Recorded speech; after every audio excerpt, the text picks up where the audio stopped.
al ritmo de la palabra, al ritmo de la palabra.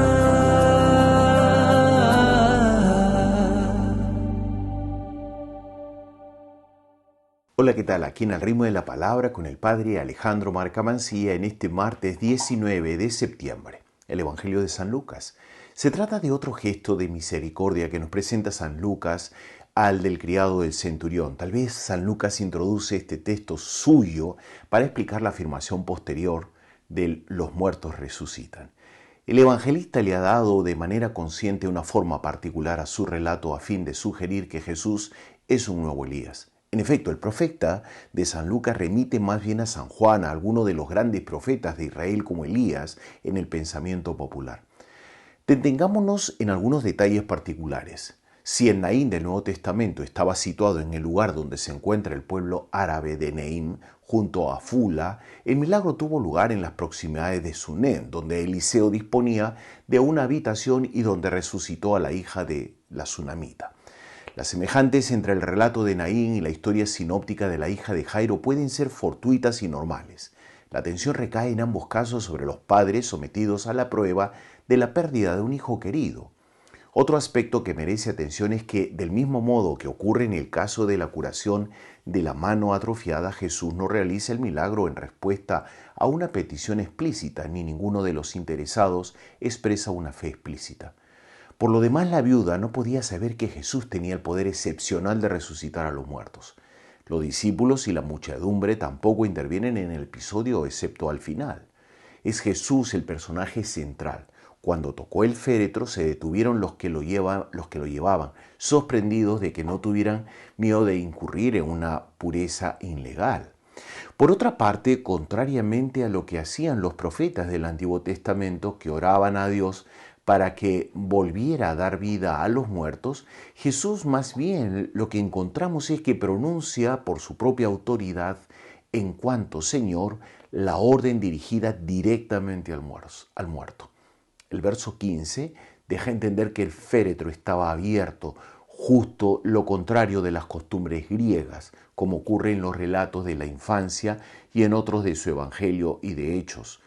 A San Lucas le gusta señalar también aquí la alabanza coral a Dios por parte del pueblo cautivo de un sentimiento religioso de respeto unido al temor.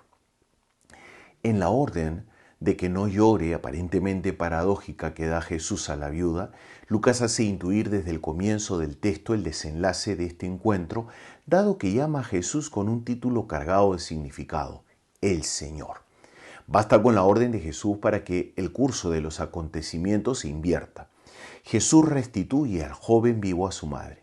La reacción religiosa de la gente alababan a Dios introduce la exclamación un gran profeta que ofrece la clave interpretativa de todo el episodio. Y Jesús el gran profeta, Elías redivivo, a diferencia de este, es el Señor. Es el mismo Dios que interviene ahora en la manera eficaz para que la salvación de su pueblo se pueda dar. Esta es la visita por excelencia y definitiva de Dios, la resurrección de los muertos, que es un signo decisivo para quien sabe acogerlo. Jesús no solo es el profeta que consuela, curando enfermedades y aplazando la muerte, sino que como Señor es el vencedor de la muerte, el que inaugura el tiempo nuevo de la esperanza para todos los creyentes. Ahora, frente a la lista de las cualidades requeridas para el ministerio de la autoridad en la Iglesia, según la primera lectura, vemos que la autoridad del Señor indica la cualidad esencial que los ministerios del obispo y de los diáconos deben presentar. Esta cualidad es la fidelidad en el testimonio y en el servicio. Una fidelidad basada en la obediencia a la palabra, como demuestra toda misión profética del Antiguo y del Nuevo Testamento, y por excelencia la del profeta Jesús de Nazaret. No puede haber autoridad cristiana sin obediencia de los ministros a la palabra de Dios, de suerte que les sea posible gobernar y guiar a la Iglesia no siguiendo criterios mundanos, sino siguiendo las exigencias de la misma palabra. La búsqueda de la voluntad de Dios por parte de los pastores y del rebaño, aunque con papeles diferentes, ha de ser unívoca y concorde. El poder sobre la muerte y sobre todo mal se comunica a través de la línea de la obediencia y de la profecía por el profeta y testigo fiel a los apóstoles y a los diáconos para el servicio a la comunión y a la vida de la iglesia. La alabanza a Dios, según el profeta, es la primera resurrección de los muertos, humano. Viene después del agradecimiento por las visitas y las grandes obras de Dios. Y en consecuencia, la intercesión abre la conciencia de la persona a la estructura permanente de vida, que es la conversión del corazón y la oración continua.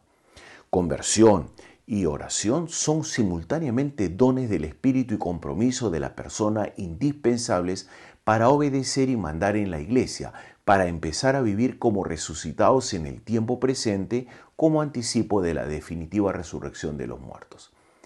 Yo te invito a que puedas repetir con frecuencia y vivir la palabra de Dios diciendo: un gran profeta ha surgido entre nosotros, Dios ha visitado a su pueblo. Que Dios te bendiga.